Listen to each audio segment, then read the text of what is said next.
Good morning, basketball fans. I got to tell you, it's getting harder and harder to listen to these analysts following up Laker losses by saying things like, oh, the Lakers are going to have to find a way to win.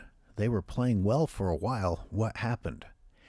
I just have a hard time believing they can't see what I see, what you see. I mean, I understand that LeBron James fans only see what they want to see. They decided that he was better than Michael Jordan when LeBron was still in high school and hadn't proven anything. And every year since then has been about creating excuses to explain why he isn't better and yet somehow is better. But sports analysts are a whole different animal. They're not just stupid, young, manipulated kids that grew up being brainwashed into thinking exactly what the league wanted them to think. These people are supposed to be professionals whose job it is to point out the very things that I'm pointing out. You telling me these people can't see it? How about the coaches? You telling me that the coaches whose job it is to watch for the player combinations that lead to wins can't see this? But let's pretend for a moment that I'm way off with my analysis. Okay, there's enough evidence here that someone out of everyone out there would have to see it, or at least see enough to bring it up once.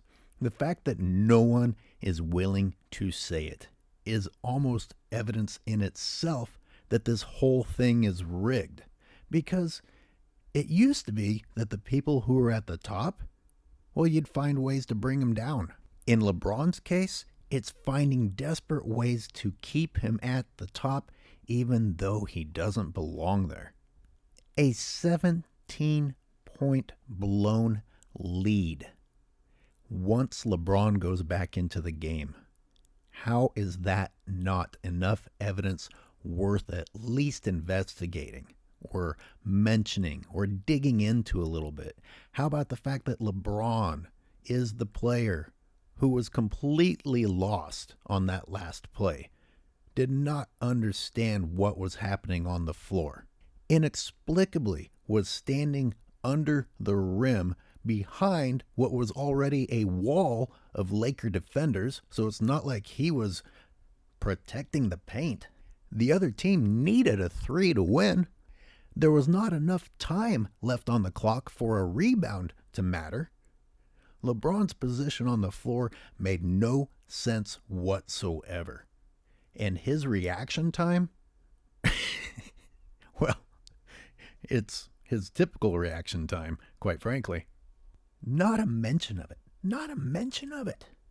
Anyone else would be getting crucified. Now, I understand that when someone is supposed to be the face of the league, that you give them some leeway, but not mentioning these things, that's just suspicious. And it's the fact that LeBron never gets scrutinized no matter how badly he plays, that his ego is to such an extent that once he finally plays a game that he isn't complete garbage, the sun shines on every dog's ass every now and then. And on November 26th, he finally got up to a whopping 52%. Holy crap, that's incredible. So once again, he goes right back to thinking he's the best shooter in the league. And thus, the Lakers went right back to LeBron shooting them out of the game. And I need to reflect really quick back to what I said in a video I posted yesterday, where I was angry that LeBron was instantly being anointed as still the best in the game because he shot 52% to get 39 points. Kevin Durant scored 45 points on 75% shooting. I'm not nominating KD as the greatest this or that. I don't give the slightest blank what you think of KD.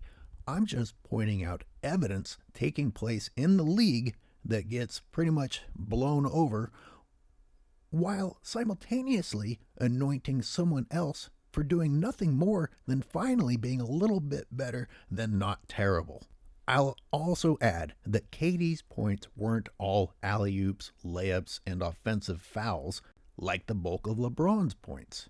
KD creates his own shots and makes them from all over the place. Look at KD's shot chart next to LeBron's for these last two games specifically. Speaking of shot charts, look at the shooting percentage for both teams. You can't even claim that it was superior shooting by the Pacers that got them the win. Player for player, putting these rosters up against each other, the Lakers actually shot better. Except for the one guy who keeps taking too many shots despite being a bad shooter. That guy is the difference in the game. When the other team isn't out shooting you, when the other team isn't having a great shooting night, but you got one guy on your team taking the bulk of your team's shots while not being a good shooter, that's the difference in the game. Multiply LeBron's shot attempts, the percentage of shots for the Lakers that he took, multiply that by his bad shooting percentage, and it is not possible for the Lakers to stay in the game. Add to that LeBron's terrible defense. I mean, it's just like an experiment game after game to see what the Lakers can overcome. We have yet another game where Anthony Davis has been reduced to a shell of what he was when LeBron wasn't playing. And I need to point out that yet another Laker loss with LeBron playing really isn't as important as the rest of the details. Because if that buzzer beater hadn't gone in, LeBron fans would all be claiming that the Lakers are better with LeBron back and that he's the reason that the Lakers won. That's not true. I mean, it didn't happen, but even if it had happened, it wouldn't make it true.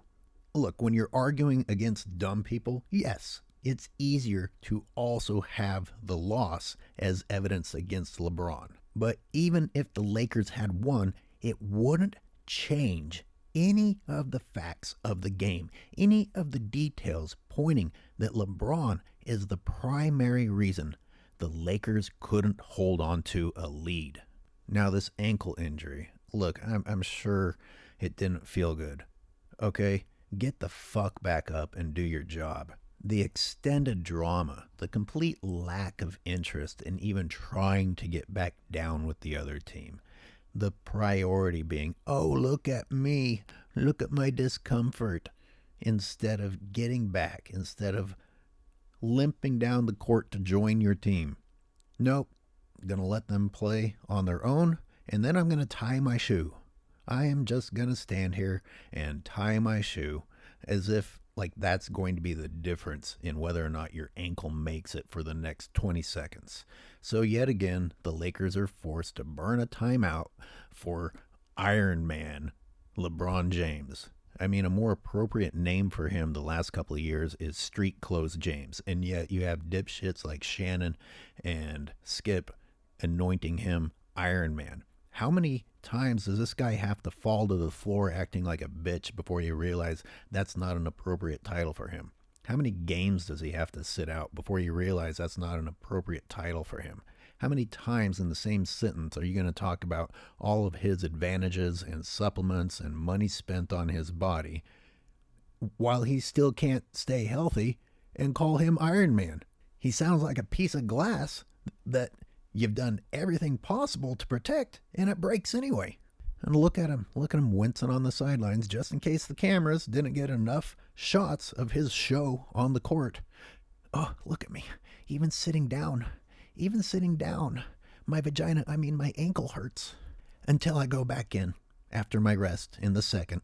And this ankle that warranted so much drama is no longer an issue.